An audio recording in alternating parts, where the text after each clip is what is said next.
ایک بادشاہ گزرا ہے، آپ نے پہلے بھی اس کا واقعہ سنا گا، ہرقل بادشاہ حضرت عیسیٰ علیہ السلام پر یہ ایمان رکھتا تھا، اس کو یقین کے ساتھ معلوم تھا کہ نبی کریم علیہ السلام اللہ تبارک و تعالیٰ کے سچے اور آخری نبی ہو کر آئیں گے۔ ایک دن یہ ہوا، بخاری شریف کی حدیث پاک ہے، حضرت سیدنا ابو سفیان رضی اللہ تعالیٰ عنہ تجارت کے سلسلے میں جب ملک شام پہنچے تو وہاں پر یہ ہرقل بادشاہ بھی موجود تھا۔ اب ابھی تک حضرت ابو سفیان رضی اللہ تعالیٰ عنہ ایمان نہیں لے کر آئے تھے۔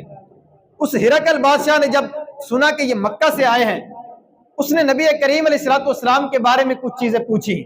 اس نے پوچھا کہ ان کا نسب کیسا ہے، ان کی سیرت کیسی ہے، ان پر ایمان لانے والے کس قسم کے لوگ ہیں۔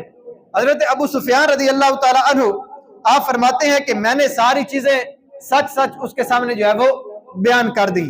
جب اس نے سن لیا تو کہنے لگا، اے ابو سفیان، جو تم نے بتایا ہے اگر یہ سب سچ ہے تو جہاں میں کھڑا ہوں ان قریب ان نبی علیہ السلام کی حکومت اس ملک پر بھی قائم ہو جائے گی۔ یعنی جب اس نے حضرت ابو سفیان نے نبی کریم علیہ السلام کی نشانیاں بتائیں تو ہرقل یہ کہنے لگا کہ اگر یہ سچ ہے تو ان قریب ان نبی کی حکومت میرے ملک کے اوپر بھی قائم ہو جائے گی۔ اگر میں ان کے پاس پہنچ سکتا تو ضرور ان کے قدم مبارک دھونے کی سعادت حاصل کرتا۔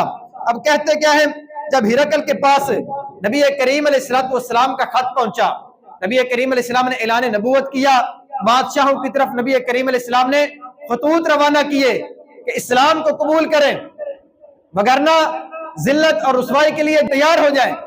اب ہرقل کے پاس جب خط پہنچا، اس کو تو یقین کے ساتھ معلوم تھا کہ نبی کریم علیہ السلام اللہ پاک کے آخری اور سچے نبی ہیں۔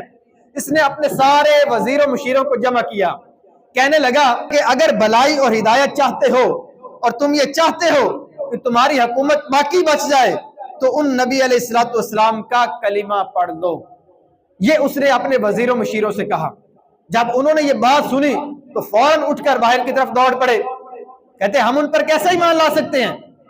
اب ہرقل جب اس نے دیکھا کہ میرے لوگ تو مجھے چھوڑ کر جا رہے ہیں، میرے وزیر مشیر مجھے چھوڑ کر جا رہے ہیں، تو اس نے کہا کہ حکومت بچانے کا ایک ہی نسخہ ہے، ان کو واپس بلایا، کہتا فکر نہ کرو، میں تو ان کے بارے میں فقط بات کر رہا تھا، میں ان کو پر ایمان نہیں لے کر آؤں گا۔ یہ بات کر کے ان کو مطمئن کر دیا۔ اور اس کی بدبختی یہ ہوئی کہ سب کچھ جاننے کے باوجود نبی کریم علیہ السلام پر ایمان نہ لے کر آیا۔ فقط وجہ کیا تھی کہ میری بادشاہت چلی جائے گی، میری حکومت چلی جائے گی۔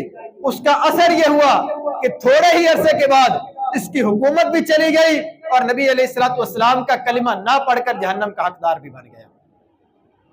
غور کریں، اس نے اس حکومت اور دنیاوی بادشاہت کی وجہ سے حضور علیہ السلام کا کلمہ نہ پڑھا، نہ وہ بادشاہی بچی اور نہ ہی جو ہے وہ دین اسلام کی دولت سے سرفراز ہو سکا۔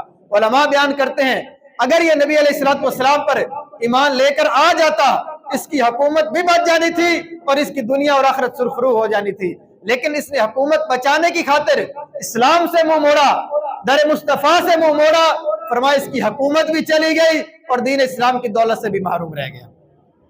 یہ ہے حضور علیہ السلام پر اسلام نہ لانے کے دنیا اور آخرت کے اندر نقصانات جو ان بنی اسرائیل والوں نے، ان یہود و نصارہ نے اٹھائے ہیں۔